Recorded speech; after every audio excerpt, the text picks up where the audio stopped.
ನಾವು ನಮ್ಮ ದಿನನಿತ್ಯದ ಅನೇಕ ಸಂದರ್ಭಗಳಲ್ಲಿ ಕೇಳ್ತಾ ಇರ್ತೇವೆ, ಇಲ್ಲಿಂದ ಮೈಸೂರಿಗೆ ಹೋಗಲಿಕ್ಕೆ ಎಷ್ಟು ಟೈಮ್ ಬೇಕಾಗುತ್ತೆ, ಆ ಪುಸ್ತಕ ಓದಲಿಕ್ಕೆ ಎಷ್ಟು ಹೊತ್ತು ಬೇಕಾಗುತ್ತೆ, ಅಡುಗೆ ಮಾಡಲಿಕ್ಕೆ ನಿಮಗೆ ಎಷ್ಟು ಟೈಮ್ ಬೇಕು, ಇಂಗ್ಲೀಷನ್ನು ಎಷ್ಟು ದಿನಗಳಲ್ಲಿ ಕಲಿಬಹುದು. ಇಂತಹ ಕ್ವಶನ್ಸ್ಗಳನ್ನು ಇಂಗ್ಲೀಷ್ನಲ್ಲಿ ಕೇಳೋದು, ಹಾಗೆಯೇ ಇವುಗಳಿಗೆ ಆನ್ಸರನ್ನು ಇಂಗ್ಲೀಷ್ನಲ್ಲಿ ಹೇಳೋದು ಹೇಗೆ ಅನ್ನೋದನ್ನು ಇವತ್ತಿನ ಕ್ಲಾಸ್ನಲ್ಲಿ ತಿಳ್ಕೊಳ್ಳೋಣ. ನಿಮಗೆ ಇಂಗ್ಲೀಷ್ನಲ್ಲಿ ಏನು ಗೊತ್ತಿರದೇ ಇದ್ದರೂ ಕೂಡ ಈ ಕ್ಲಾಸ್ ಅರ್ಥ ಆಗುತ್ತೆ. At the end of this video you can do your own sentences. ಇಂತಹ ಸಾಕಷ್ಟು ವಾಕ್ಯಗಳನ್ನು ಇಂಗ್ಲೀಷ್ನಲ್ಲಿ ನಿಮಗೆ ಹೇಳಲಿಕ್ಕೆ ಬರುತ್ತೆ. ಹೀಗೆ ಕನ್ನಡದಿಂದ ಇಂಗ್ಲೀಷನ್ನು ವಿನೂತನವಾಗಿ ಕಲಿಯಲಿಕ್ಕೆ ನಮ್ಮ ಚಾನಲನ್ನು ಸಬ್ಸ್ಕ್ರೈಬ್ ಮಾಡಿಕೊಳ್ಳಿ. Let's start the class. ಇಂತಹ ಕ್ವಶನ್ಸ್ಗಳನ್ನು ಕೇಳಲಿಕ್ಕೆ ಸಿಂಪಲ್ ಆಗಿರ್ತಕ್ಕಂತಹ 2 ಸ್ಟ್ರಕ್ಚರ್ಸನ್ನು ಕೊಡ್ತಾ ಇದ್ದೇನೆ. ಇವುಗಳನ್ನು ಅರ್ಥ ಮಾಡಿಕೊಂಡ್ರೆ ಇಂತಹ ಸೆಂಟೆನ್ಸ್ಗಳನ್ನು ಮಾಡೋದು ತುಂಬಾ easy. How long does it take to? How long does it take to? ಯಾವುದೇ ಒಂದು ಕೆಲಸ ಮಾಡಲಿಕ್ಕೆ ಎಷ್ಟು ಟೈಮ್ ಹಿಡಿಯುತ್ತೆ, ಆ ಕೆಲಸ ಮಾಡಲಿಕ್ಕೆ ಎಷ್ಟು ಟೈಮ್ ಬೇಕಾಗುತ್ತೆ ಎನ್ನುವ ಮೀನಿಂಗ್ ಬರುತ್ತೆ. How long does it take to ಆದಮೇಲೆ ಕೆಲಸವನ್ನು ಹೇಳಿ. That's very simple. How long does it take to read that novel? ಆ ನಾವೆಲ್, ಆ ಕಾದಂಬರಿನ ಓದಲಿಕ್ಕೆ ಎಷ್ಟು ಟೈಮ್ ಬೇಕಾಗುತ್ತೆ. How long does it take to go there?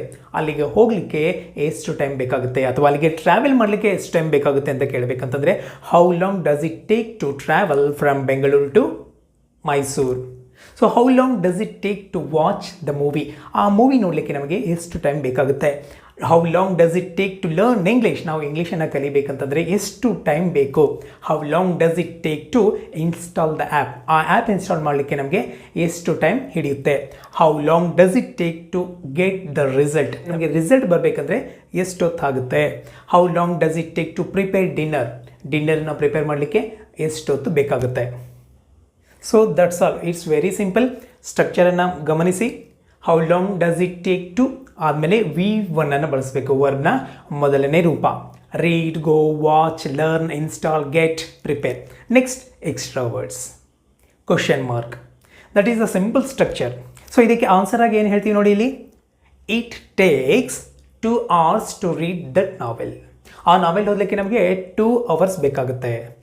It takes a day to go there? ಅಲ್ಲಿಗೆ ಹೋಗ್ಲಿಕ್ಕೆ 1 ದಿನ ಬೇಕಾಗುತ್ತೆ. It takes 3 hours to watch the movie?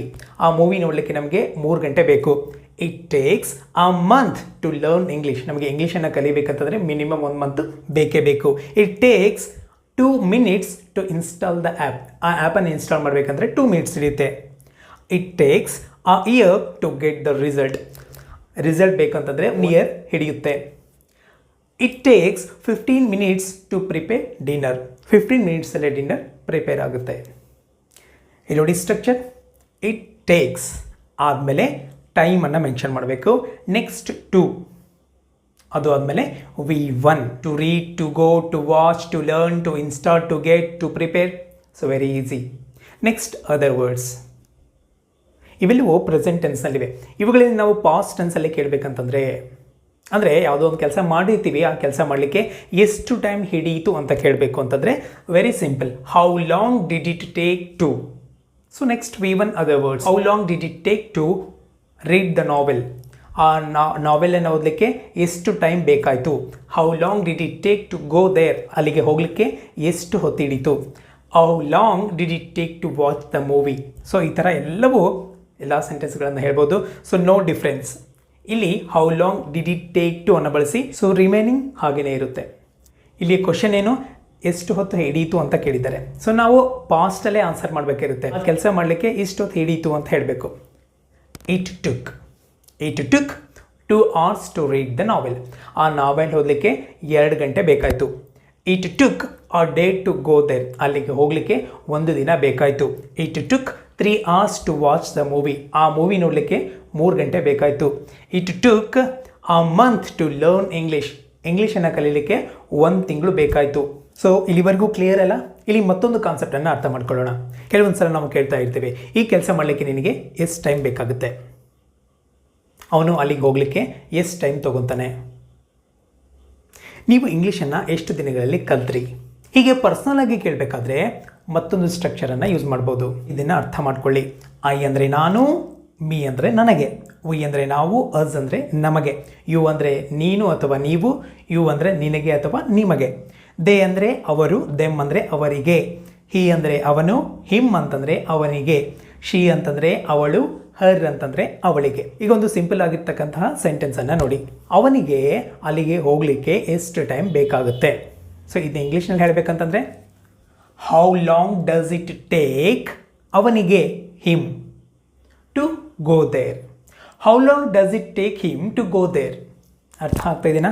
ಇಲ್ಲಿ ಸ್ಟಾರ್ ಎಲ್ಲಿದೆನೋ ಅಲ್ಲಿ ಇವುಗಳನ್ನೆಲ್ಲ ಬಳಸಬೇಕು. So how long does it take her ಅಂದರೆ ಅವಳಿಗೆ ಎಷ್ಟು ಟೈಮ್ ಬೇಕಾಗುತ್ತೆ. How long does it take them ಅಂದರೆ ಅವರಿಗೆ ಎಷ್ಟು ಟೈಮ್ ಹಿಡಿಯುತ್ತೆ. ಆಕೆಗೆ ಡಿನ್ನರ್ ಪ್ರಿಪೇರ್ ಮಾಡಲಿಕ್ಕೆ ಎಷ್ಟು ಟೈಮ್ ಹಿಡಿಯಿತು. ಸೊ ಪಾಸ್ಟಲ್ಲಿ ಹೇಳ್ತಾ ಇದ್ದೀನಿ, ನೀವು ಹೇಳಿ. ಈಗ ಪಾಸ್ಟ್ ಟೆನ್ಸನ್ನು ಹೇಳಬೇಕು ಅಂತಂದರೆ ಈ ಸೆಕೆಂಡ್ ಸ್ಟ್ರಕ್ಚರನ್ನು ಯೂಸ್ ಮಾಡಿ. How long did it take, ಸ್ಟಾರನ್ನು ನೋಡಿ. ಸೊ ಅಂದರೆ ಆಕೆಗೆ, her. How long did it take her to prepare dinner. ನಮಗೆ ಇಂಗ್ಲೀಷನ್ನು ಕಲೀಲಿಕ್ಕೆ ಎಷ್ಟು ಸಮಯ ಬೇಕಾಗುತ್ತೆ ಹೇಳಿ. How long does it take ನಮಗೆ, us. How long does it take us to learn English. So very simple. So ಇದಕ್ಕೆ ಆನ್ಸರ್ ಕೂಡ ಹೀಗೇ ಇರುತ್ತೆ. ಇಲ್ಲಿ ನೋಡಿ, ಸೊ ನನಗೆ ಇಂಗ್ಲೀಷನ್ನು ಕಲೀಲಿಕ್ಕೆ 1 ಮಂತ್ ಬೇಕಾಗುತ್ತೆ ಅಂತ ಹೇಳಬೇಕಂತ ತಿಳ್ಕೊಳ್ರಿ. ಸೊ ಇಂಗ್ಲೀಷನ್ನು ಹೇಳಬೇಕು ಅಂತಂದರೆ it takes a month me to learn English. So me ಅನ್ನು ಇಲ್ಲಿ ಹಾಕಬೇಕು. ಇಲ್ಲಿ ನೋಡಿ ಸ್ಟಾರ್ ಇದೆಯಲ್ಲ, me, us, you, them, him, her, ಅದನ್ನು ಇಲ್ಲಿ ಮಧ್ಯದಲ್ಲಿ ಆಗಬೇಕು ಬಿಫೋರ್ ಟು. ಅವನಿಗೆ ಅಲ್ಲಿಗೆ ಹೋಗಲಿಕ್ಕೆ 1 ದಿನ ಬೇಕು. It takes a day him, 2ಗಿನ ಮೊದಲೇ ಆಗಬೇಕು. ಟು ಗೋ ದೇರ್ ಅವನಿಗೆ ಅಲ್ಲಿಗೆ ಹೋಗಲಿಕ್ಕೆ 1 ದಿನ ಬೇಕಾಗುತ್ತೆ. ಆಮೇಲೆ ಪಾಸ್ಟ್ ಟೆನ್ಸಲ್ಲಿ ಕೆಲವು ಸೆಂಟೆನ್ಸ್ಗಳನ್ನು ಹೇಳ್ತೀನಿ ನೋಡಿ. ಸೊ ಒಂದು ಕೆಲಸ ಆದಮೇಲೆ ಇಷ್ಟು ಟೈಮ್ ಹಿಡೀತು ಅಂತ ಹೇಳ್ತೀವಲ್ಲ, ಅವನಿಗೆ ಆ ಕೆಲಸ ಮಾಡಲಿಕ್ಕೆ ಅಷ್ಟು ಟೈಮ್ ಹಿಡೀತು, ಆಕೆಗೆ ಅಷ್ಟು ಹಿಡೀತು, ಅವರಿಗೆ ಅಷ್ಟು ಹಿಡೀತು ಅಂತ ಹೇಳ್ತೀವಲ್ಲ. ಸೊ ಹೀಗೆ ಇಂತಹ ಸೆಂಟೆನ್ಸ್ಗಳನ್ನು ಮಾಡಬೇಕು ಅಂತಂದರೆ ಪಾಸ್ಟ್ ಸ್ಟ್ರಕ್ಚರನ್ನು ಯೂಸ್ ಮಾಡ್ತೀವಿ. ಸೊ ಇಲ್ಲಿ ನೋಡಿ, ಈ ಸಬ್ಜೆಕ್ಟ್ ಏನಿದ್ದಾವಲ್ಲ, ಸಬ್ಜೆಕ್ಟ್ ಪ್ರೊನೌನ್ಸ್ ಮೊದಲಿಗೆ ಹಾಕಿದರೆ ಆಯಿತು. ಈ ಸೆಂಟೆನ್ಸನ್ನು ನೋಡಿ. I took 2 hours to read that novel. ನಾನು ಆ ನಾವೆಲನ್ನು ಓದಲಿಕ್ಕೆ 2 ಗಂಟೆ ಹಿಡಿತು. He took a day to go there. ಅವನು ಅಲ್ಲಿಗೆ ಹೋಗಲಿಕ್ಕೆ 1 ದಿನ ಬೇಕಾಯಿತು. ಸೊ ಇಲ್ಲಿ ನೋಡಿ, ಇಲ್ಲಿ ಬಾಕ್ಸ್ ಇದೆಯಲ್ಲ, ಈ ವರ್ಡ್ಸ್ ಏನಿದಾವಲ್ಲ ಇಲ್ಲಿ, ಸೊ ಇಲ್ಲಿ ಇಟ್ ಬದಲಾಗಿ ಅದನ್ನು ಹಾಕೋದು. I took, we took, he took, she took. So as it is sentence ಮುಂದೆ ಹಾಗೇ ಇರುತ್ತೆ. ಕ್ಲಿಯರ್? ಈಗ 4 ವಾಕ್ಯಗಳನ್ನು ಕನ್ನಡದಲ್ಲಿ ಹೇಳ್ತೇನೆ, ಅವುಗಳನ್ನು ಇಂಗ್ಲೀಷ್ಗೆ ಟ್ರಾನ್ಸ್ಲೇಟ್ ಮಾಡಲಿಕ್ಕೆ ಟ್ರೈ ಮಾಡಿ, ಎಲ್ಲವೂ ಕ್ಲಿಯರ್ ಆಗುತ್ತೆ. ಮೊದಲೇ ಸೆಂಟೆನ್ಸ್, ಅಲ್ಲಿಗೆ ಹೋಗಲಿಕ್ಕೆ ಎಷ್ಟು ಸಮಯ ಬೇಕು. How long does it take to go there. How long does it take to go there ಅಂದರೆ ಅಲ್ಲಿಗೆ ಹೋಗಲಿಕ್ಕೆ ಎಷ್ಟು ಸಮಯ ಬೇಕು. ಅವನಿಗೆ ಎಷ್ಟು ಸಮಯ ಬೇಕು ಅಂತ ಕೇಳಬೇಕು ಅಂತಂದರೆ how long does it take him to go there. Clear? Yes. ಇದಕ್ಕೆ ಆನ್ಸರ್, ಅಲ್ಲಿಗೆ ಹೋಗಲಿಕ್ಕೆ 1 ದಿನ ಬೇಕು.